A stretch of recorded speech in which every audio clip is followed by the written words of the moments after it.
So it starts with a man at a barbecue restaurant, but I might have to skip that part. Basically, I met a dude, and I had my old RAV4, and he had an Acura TSX, and I liked Acura TSXs, and I was like, dude, is that your car? He was like, yeah, because we were both waiting on our food. He was like, yeah, and I was like, that's a cool car, like what year, blah, blah, blah, small talk. I was like, I'm looking to buy one of those. He was like, really? I'm looking to sell this one. And I was like, oh, sweet. He was like, yeah, I want to get an SUV. So I was like, ooh, I have an SUV. He was like, is that your car? And I was like, yeah. And he was like, dude, should we just swap cars? And I was like, dude, we definitely should do that. So that was like back in early June. Met the dude, or it was like late May. Anyways, we meet, he test drives the car. It's not exactly what he wanted, but like he might want to buy it, like I don't know, whatever.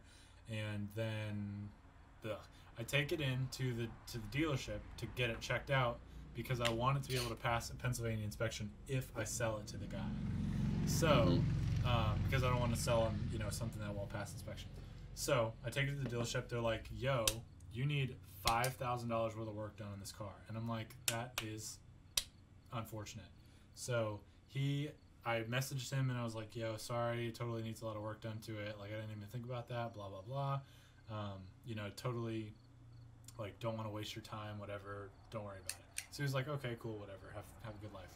So after that, I'm like, I need to. One of the things that came up was this charcoal canister. It's an $800 part that needed that basically disabled my cruise control when it wasn't working. So it was really annoying, and I wanted to get it done. But then I was like, well, what if I traded in? Like, what if I instead of paying to get all this work done on a car that's worth like maybe $3,500 at best, what if I instead traded it in and worked up towards a new car? And so I talked to Grandma and Grandpa about all the repairs. Actually, I was talking to them when they suggested maybe you could trade it in for a new car. And I was like, well, maybe that is what I'll do. So I was talking to them. Grandma was like, yo, you want $5,000? And I was like, yes. Yeah. So basically, I went to the dealership later, and I was like looking around at cars, and I knew I wanted something Honda because I wanted something reliable, and I wasn't ready to make the step towards a Tesla yet. So I went to the Honda dealership. I was looking around. I was like, I could probably get something a generation newer than my dad's car for in the neighborhood of 10 to 15 grand. And so I was like looking, and the guy was like, yo, I've got this 2017, woo, raised eyebrows emoji, Honda Accord LX, which is the lowest base model, for $15,000. And I was like, okay, that's pretty good. But I was like, do you have anything that is a higher model than that? Like, do you have any of the sports or of the, like, any of the EX or the ones with leather? He was like, I don't have any right now, but I'll let you know if I get any. I was like, cool. But he's got a small Honda dealership, so he didn't get a whole lot. Went up north, found one in Erie. I get it, and it's like this. I go test drive it. It's great. It's the V6. It's the touring. It's like got all the bells and whistles. I'm like, this is legit. I talk the guy down to a good price. I get the car. I apply for credit. I buy the car. I take out essentially $10,000 worth of credit on the car. So I traded in my Honda or my RAV4 for $4,500, and I put $6,500 down in cash, and then I financed about 10 grand on the car. Or is that right? I owe 10 grand. I owe like $10,200. I don't remember how much the RAV was 45 plus taxes and everything. Whatever. After all of it was said and done, I owed like 10 grand on the car. So, which I fully intend, by the way, I made 6 months of payments the other day. Fully intend to pay that off by next January. Anyways, after I bought the car, actually, in order to buy the car, I had to get my address on my driver's license, the address on my insurance, and the address on my registration of the previous car to match. All three of those were different addresses. My license said 1012 Sunrise Valley. My registration, or my insurance, said my parents' house at 3303 Victoria Court, and my registration, one of the three of them said my address over there at 11469 Barberry Lane, and all three of them did not match. So I had to go through, and I made a bunch of phone calls, and I paid like processing fees and blah blah blah to have stuff done. Like today, I got everything like on the same page. I brought it all into the dealership, and they sold me the car because they, whatever, which was great. So I have this temporary license plate, and I'm like, I want to spend as little time with this temporary plate as possible. I want to get my Milligan plate on it because I have it from the old car.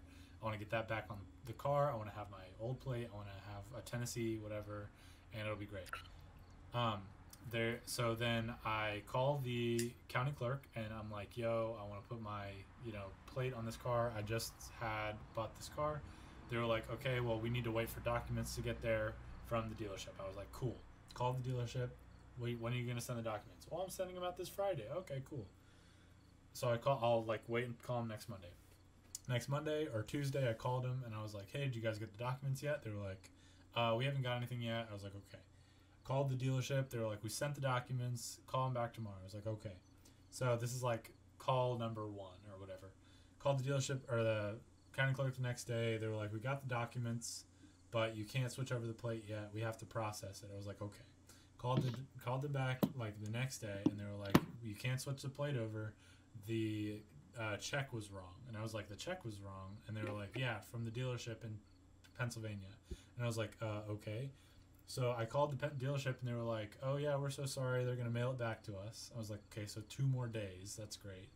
And I was like, what was wrong? And they were like, well, you bought the car in Pennsylvania, and you register it in Tennessee. We weren't sure which taxes you pay. We weren't sure if you pay Pennsylvania taxes or Tennessee taxes in that case. So we guessed Pennsylvania, and we wrote for 9.5, or we guessed Tennessee and wrote for 9.5% Tennessee tax, state sales tax, or whatever it is down there. And but in Pennsylvania it's 6%, and the check was for too much money. So they were like, okay. They sent the check back to them, and then the lady, I guess the next day or 2 days later, or whenever they got it, wrote another check on my behalf but she wrote it to me, addressed payable to me. And then they were like, well, we can't send this. And instead of, I don't know, shredding it and starting another check, voiding it and starting a new one, they were just like, well, do you want to just do it? And I was like, okay, that's fine. So I drove up to Erie in the car that was, pending. Drove up to Erie, took the check physically, deposited, it was like $3,000 into my account, and then wrote my own check. I couldn't write my own check. I called my bank, and I was like, yo, I need a cashier's check. I still have the form right here for the cashier's check request. And I had to apply because they don't do it. So I had to apply and go through a thing. So then the check waited for 4 days before they even withdrew the funds. And then they finally did it, sent the money. I had to wait 5 business days, 5 whole entire business days for them to get a piece of paper to the county clerk. And then the county clerk was like, okay, we finally got it. I called the county clerk. I was like, do you have it? Can I switch the plate? And she was like, yep, I got the check. We're mailing you a plate. And I was like, hold on. You're mailing me a plate? I have the fucking plate.